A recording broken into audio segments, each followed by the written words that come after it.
Hello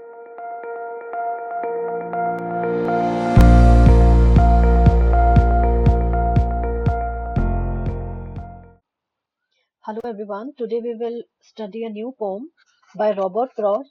I am getting old now. So here first we will study here about the author.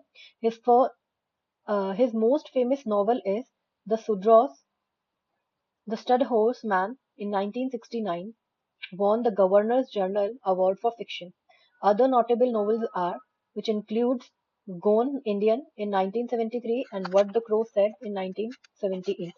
And he is specifically known for his long poems and poetry collection, which includes Seed Catalogue in 1977 and his essays on Canadian literature, which helped shape the study of Canadian postmodernism. Now we will move forward to theme of the poem is aging and mortality, memory and nostalgia, loss and change, self-reflection and acceptance. Which means that here aging and mortality means here the poem explores the physical and emotional aspects of growing old. Okay, and memory and nostalgia means here the speaker finds that comforting childhood memories, particularly of their mother. Okay, and the loss and change, which means that here is a death transition from being a feared enemy to a familiar presence. Okay, here the mother remains a central figure in the speaker's thought, which symbolizes love, care, and continuity. Okay, and then the self reflection and acceptance means here the poem ultimately conveys you a message that it's a sense of peace and acceptance regarding the passage of time and mortality. Okay, now we will move forward towards summary. Here the first stanza explains you that the speaker directly acknowledged their aging process. The mention of dreaming about their mother suggests nostalgia, memory, and possibly longing for the past.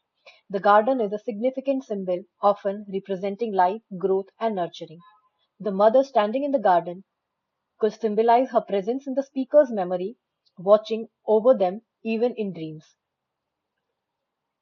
Which means that here the speaker realizes that they are growing old and offer dreams of their mother.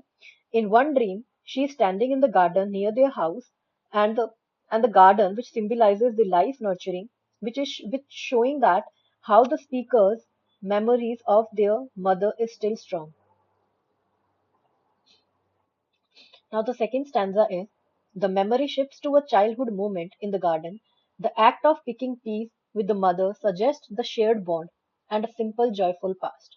The detail that neither of us would move in the world in the dream could indicate a desire to freeze time or a reluctance to get go of the past, which means that freeze time or reluctance to let go of the past. The mother holding the peas in her apron emphasizes nurturing and care, reinforcing her role as a provider and guardian. Here second stanza shows you that in the dream, the speaker is in the garden picking the peas with their mother. They feel happy together because the bond is so much strong between the poet and his mother. And the mother holds the pea in her apron, showing the care and warmth. Okay, and the fact that neither of them moves in the dream. Okay, which suggests the speaker wants to hold on to this precious memory. In third stanza here, the shared act of picking peas reflects cooperation, learning, and childhood innocence. The mother watching suggests a sense of guidance, care, and protection. The phrase watching me grow indicates that the mother took pride in seeing her child mature. The comparison of the speaker to a bassweed could be affectionate teasing, showing a humorous yet loving bond between them.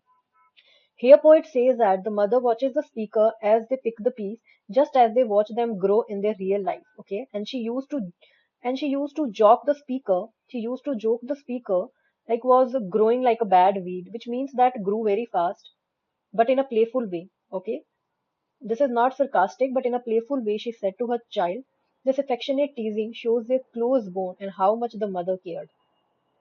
The fourth explanation is stanza. The speaker returns to the present again, acknowledging acknowledging their old age. They do not describe themselves as happy, but rather cynic, suggesting acceptance rather than joy. Death, which was once seen as an enemy, now takes on a different role.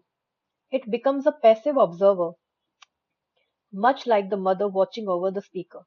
The shift in perspective on death suggests maturity and a growing acceptance of life's natural cycle, which means that the speaker again acknowledge their old age.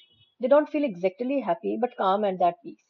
They reflect on death, which once seems like an enemy, but now it feels like something that is simply watching them, just as their mother once did. Fifth and last stanza is the death is no longer viewed as a frightening or hostile force but as a friend, something inevitable or familiar. The idea of almost forgotten then remembers again suggests that as we age, death becomes a more immediate presence in our thought.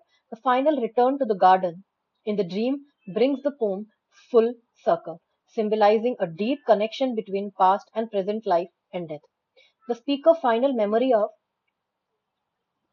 playing in the garden could imply a peaceful return to their childhood, a longing for innocence, or even a subconscious metaphor for life after that death.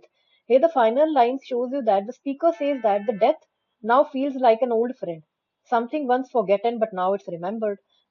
The dream of playing in the garden return symbolizes peace, perhaps the idea of reuniting with their mother in another life. The poem here ends with a sense of acceptance and nostalgia. Okay, so what it concludes here, like it's deeply reflective poem that captures the experience of aging, memory, and changing perception of death. Okay, here the speaker finds solace in the past, particularly in memories of their mother, which gradually coming to terms with their own mortality. Here the garden serves as a powerful symbol of both life and remembrance, which is linking the past and the present.